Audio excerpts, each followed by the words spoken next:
mewah-mewah kayak perhiasan gitu jarang. Dia sukanya aset. Terus saya tanya istrinya, kalau kita closing dokter, kita harus deket sama istrinya, harus kenal. Kalau kita nggak kenal, kita nggak akan bisa ketemu. Kecuali saya langsung ketemu sama dokter yang pertama, dokter Widi, karena saya ketemunya di grup selling.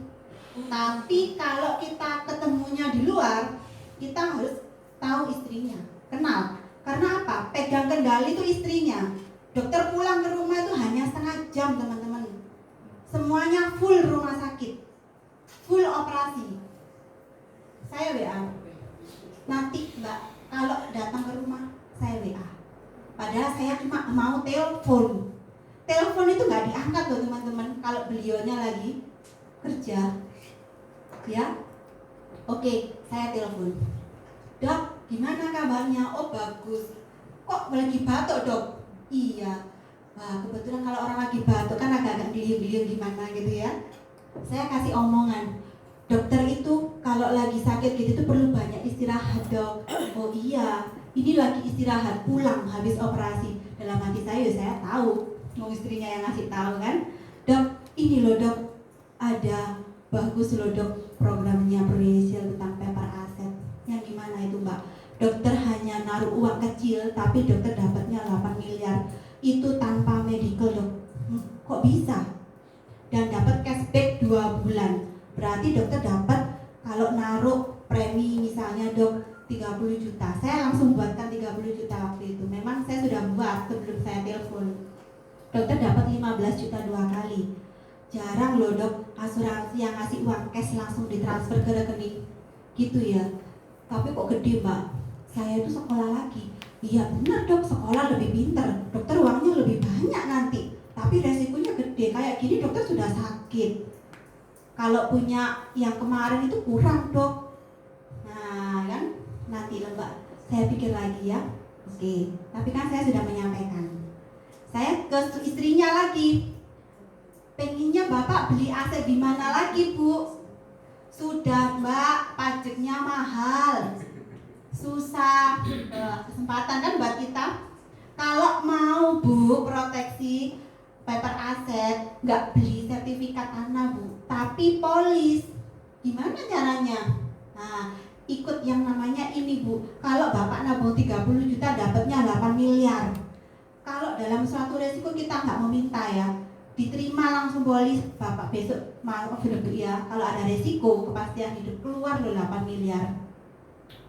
Ah kok bisa? Loh itu hebatnya asuransi bu, ikut kecil tapi dapatnya gede. Bagus ya, kebetulan kemarin ngomong-ngomong bapak bilang gini mbak, sudah cukup lah ya punya aset, sudah cukup ganti mobil, waktunya menyimpan uang. Nah gitu ya, iya. Besok kabari lagi kalau bapak di rumah. Nah, istri seneng nggak kalau dapat uang gede? Seneng, langsung matanya hijau gitu ya. 8 miliar gitu ya. Meskipun istilahnya suaminya itu masih hidup, tapi kan pikirannya anaknya 3, butuh yang namanya uang karena beliaunya nggak kerja. Kebanyakan dokter-dokter itu istrinya nggak kerja teman-teman. Kalau di luar kota ya, kebetulan saya ke Cilacap ya. Nggak kerja semua istrinya itu, dokternya aja yang kerja, harus di rumah. Suami pulang harus di rumah. Nah itu, saya telepon lagi. Pas, ini mbak, pas orangnya lagi butuh. Oke, saya telepon lagi. Waktu itu di Surabaya sama Pak Nyoto sama Pak Endra ngobrol-ngobrol. Pak, saya telepon dulu ya, doain ya closing. Oke, saya telepon. Siang dok, ya dok. Yang kemarin gimana dok? Ini terakhir loh dok cashbacknya 2 bulan 15 juta 2 kali, lumayan loh dok buat tambahan untuk bayar premi keluarga. Gitu ya? Itu gimana sih mbak, jelasin lagi. Gini dok, saya jelasin lagi. Dokternya langsung, gimana dok? Oke dok, KTP-nya saya sudah punya, semua bisa saya scan dok. Scan loh teman-teman. Saya nggak mau tanda tangan palsu loh ya, scan loh ya. Jangan ditiru ya teman-teman. Karena ini sudah tambah lama ya. Tapi saya datang lagi loh ke rumahnya tanda tangan. Oke lah. Oke deal lah dok. 30 juta loh dok. Oke lah. Dari situ orangnya oke, saya telepon istrinya. Bu, bapak oke loh, 8 miliar loh bu. Langsung istrinya bilang gini, kok bisa? Kok mau mbak? Padahal bapak itu kemarin gini, sekarang waktunya menyimpan. Loh, ikut asuransi kan juga menyimpan bu. Iya sih, wah mbaknya luar biasa ya, merayunya gimana itu mbak? Mulai curiga istrinya ya. Kalau sudah mulai curiga gitu, kita harus ganti ini topik ngomongnya. Bu, kalau ada satu resiko dapatnya 8 miliar loh. Kalau mau kuliah nanti anaknya kuliah kedokteran juga kan bu, itu kan butuh biaya gede. Nah, langsung ke topik yang lain, jangan ke situ. Nanti istrinya bingung. Karena apa? Takut kalau uang bulanannya ini dikurangin teman-teman. Langsung bingung ya. Tapi harus care. Nah ini Dokter Widya, yang pertama saya kelas di BPH itu sudah usia kan 58 tahun. Nah ini keluarga Dokter Frianton, ini dokter kandungan, spesialis kandungan. Kebetulan bapaknya lagi buru-buru operasi. Ketemu saya ngasih polis ini aja kemarin bilangnya gini, dok sudah disiapkan dok, ini dok tinggal operasi. Saya masih disangkal putung. Dokter itu banyak bohongnya loh teman-teman. Kalau di telepon, karena apa? Beliaunya nggak bisa istirahat. Datang ke rumah, makan sebentar, mandi, berangkat lagi.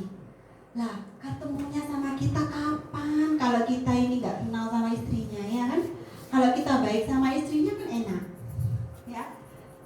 Terus saya ketemu nih, oke lah mbak.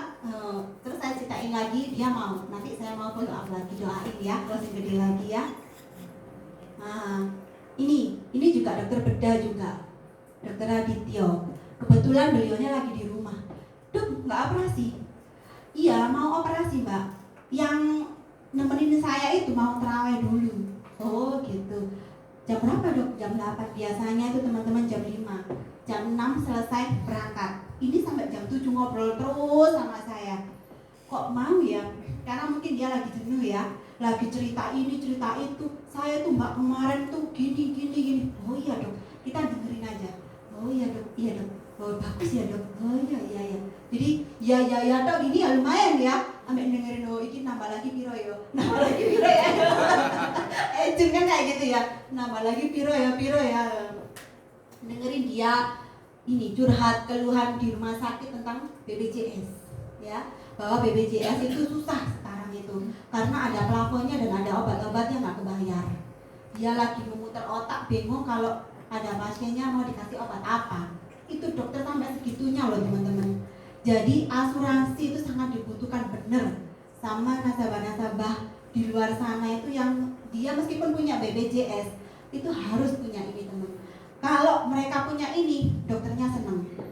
Langsung saya bahagia mbak. Kalau orangnya saya tanya, punya asuransi? Punya. Wah, saya langsung semeringah mbak. Kenapa dok?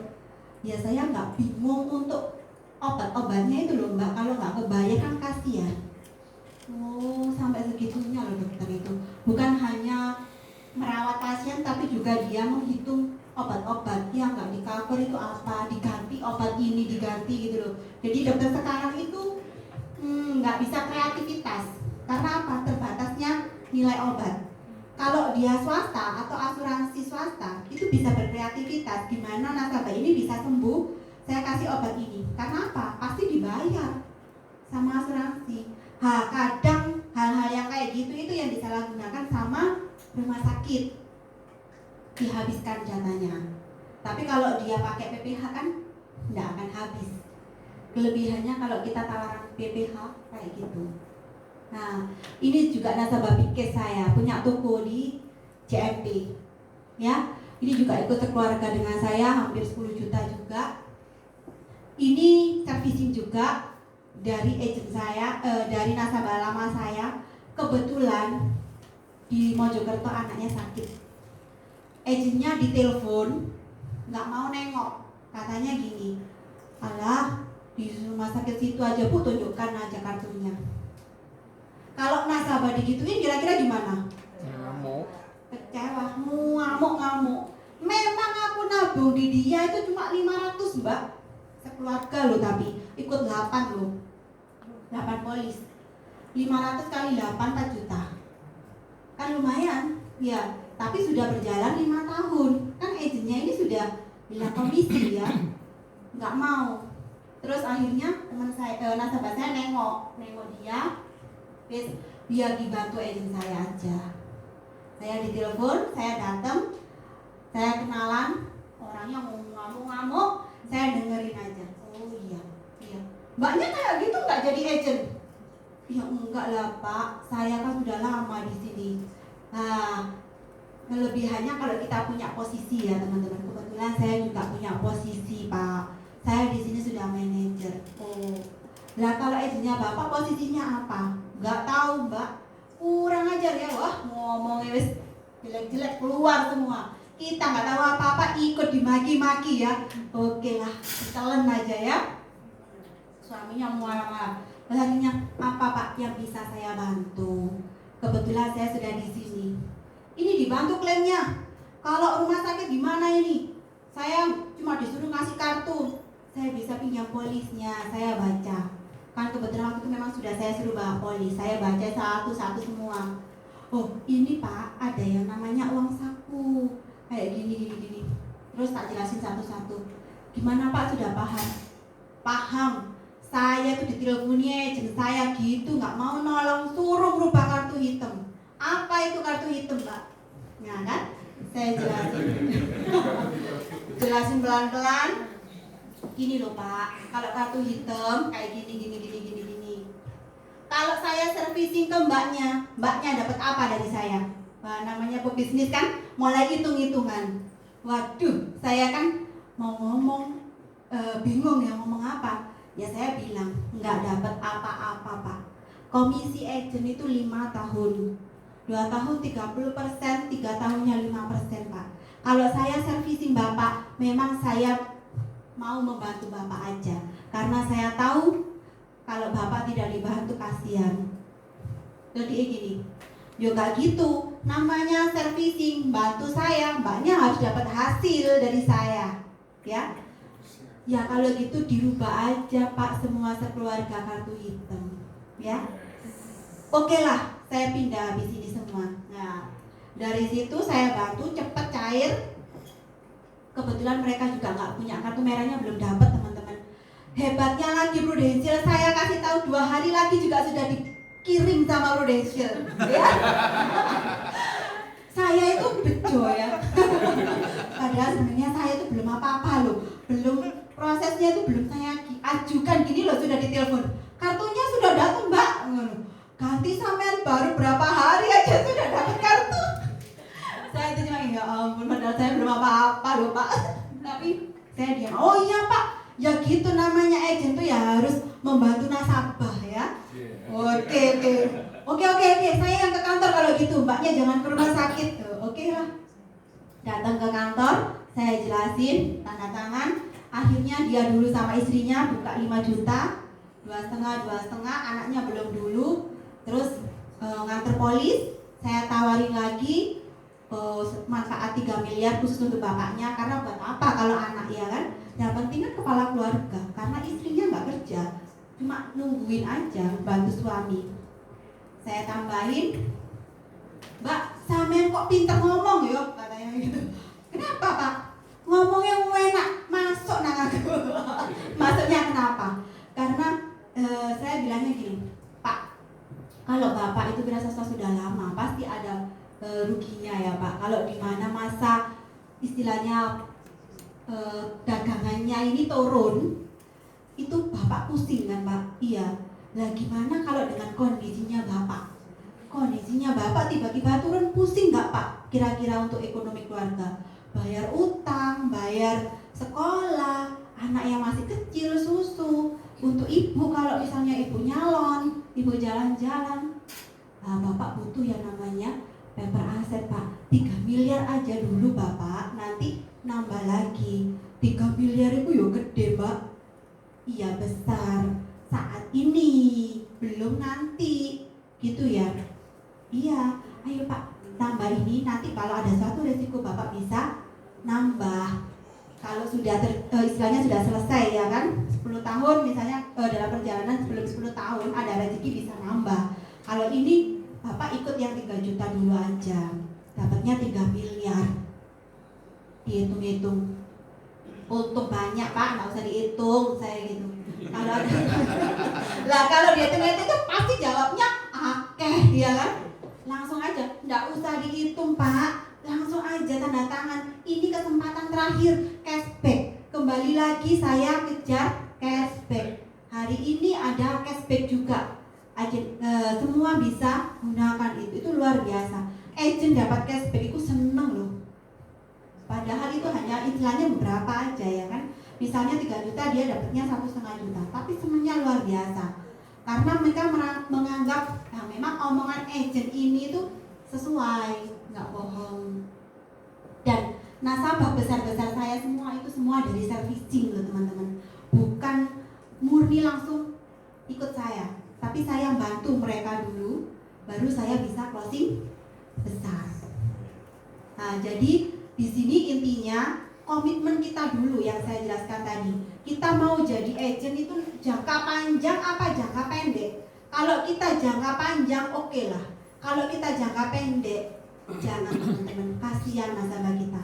Di luar sana itu banyak nasabah-nasabah yang gak keurus tuh banyak banget.